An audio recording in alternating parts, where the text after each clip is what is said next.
Good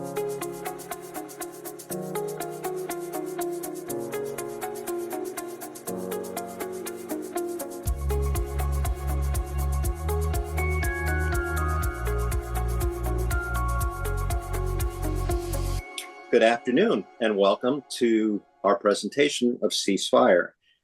I'm Bob Furmanek, founder of the 3D Film Archive, and my company restored this film in 2017. And it's quite a fascinating movie and an amazing backstory on the production. But before we get into that, let me tell you a little bit about how 3D movies were shown in theaters in 1953 and 54. At that time, most theaters had 2, sometimes 3 projectors in the booth. And the average reel was a 2,000-foot reel, which is this size. And this would fit about 18 minutes or so of a standard 35mm film. Well, for 3D, you had to have both projectors in precise synchronization. They were interlocked. And that meant the 3D had to be built up onto large reels. So these type of reels were developed, and these are 23-inch reels, which hold about 50 minutes of film. And the only reason I'm able to hold this up like this right now is because it doesn't have any film on it.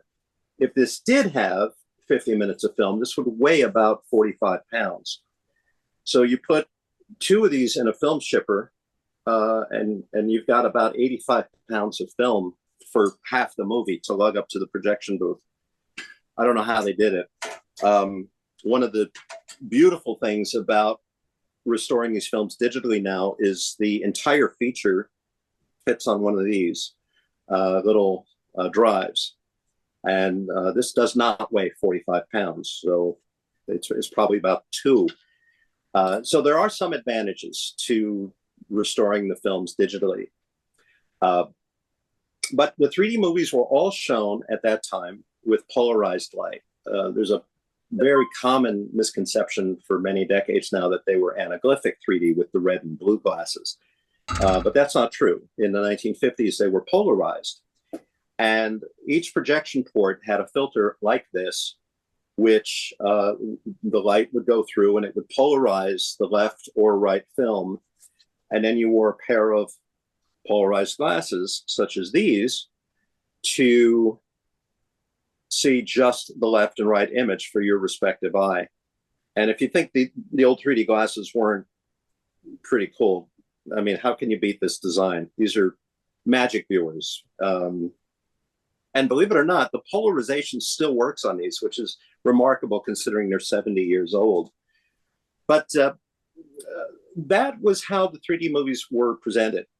Now, in the case of Ceasefire, it was a film that had been out of circulation for many, many decades. And the 3D version had not been seen anywhere since early 1954. And in 2017, Kino Lorber, which is the company we do most of our restorations for, they were able to license the rights from Paramount Pictures. And Andrea Callis and Laura Thornburg worked with us at that time to pool 35mm fine grains on both the left and right side.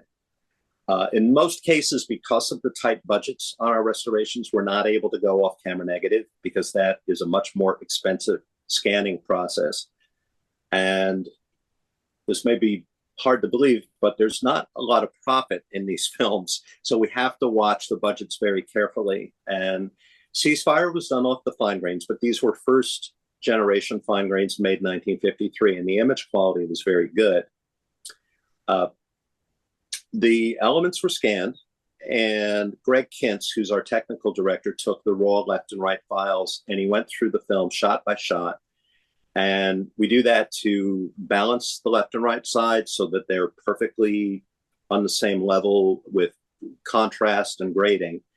But most importantly, to correct any vertical misalignment. And that's essential because a lot of these films, as well photographed as they were using very bulky and cumbersome camera rigs. So it's not unusual sometimes to find shots where the vertical is a little bit off. And what that does is one image is slightly higher than the other. And that forces one eye to look up and one down. And that's not entirely natural. So we correct all the vertical misalignment so that you're really seeing a digital presentation now that is superior to what audiences saw in the first release. Now, Ceasefire is a very unusual film and a very remarkable film and production. The director was Owen Crump, and he wanted to make a film that would capture the routine patrol action of soldiers that were on the front lines, and what the fighting really meant to the individual soldier. And he took the project to Hal Wallis, who was a very successful producer, and they got it greenlit for distribution by Paramount. And they did something that was unprecedented at the time, not just for 3D, but just production in general. They sent a 6-man camera crew to Korea to film it on location. So they are filming this not very far from where actual fighting was going on. They weren't exactly on the battlefield, but they were close enough that it was a pretty treacherous shoot for them. They had to devise a method to use an M39 armored carrier, which was a very large, flat top, almost tank type of carrier, to get the camera in and around these very difficult shooting locations. So it's just a remarkable production. And the fact that they're working with this monstrous 3D camera rig on top of everything else is quite amazing. One of the things that Owen Crump and Hal Wallis wanted to do was to capture the realism of battle. And for that reason, they didn't hire actors to play the soldiers. They actually pulled 14 men from the front lines and cast them as soldiers in the film. They had a loose script, but the actors or soldiers didn't have to memorize lines. The director would give them kind of the basic outline of the scene, and they would sort of improvise it and ad-lib their own dialogue. Another remarkable thing is they're using real ammunition and explosions. There's no CGI, obviously. There's none of the comforts of using the protections that they had for battle scenes in Hollywood. So you're seeing actual bullets and explosions, and it was quite treacherous for everyone involved. Thankfully, there were no casualties from that. However, there's a very tragic story connected to this film, and that is regarding one of the 14 soldiers that they selected. His name was Private First Class Ricardo Carrasco. He was from Texas. And when the dailies were sent to Hal Wallis in Hollywood, Wallis zeroed in on Carrasco in the film because he thought he gave a very natural performance. And Wallis thought that he had the potential to be an actor and wanted to sign him to a contract. However, Mr. Carrasco was very dedicated to his brothers on the battlefield. And he kept asking Owen Crump to finish his scenes. And he wanted to get back into action with his brothers.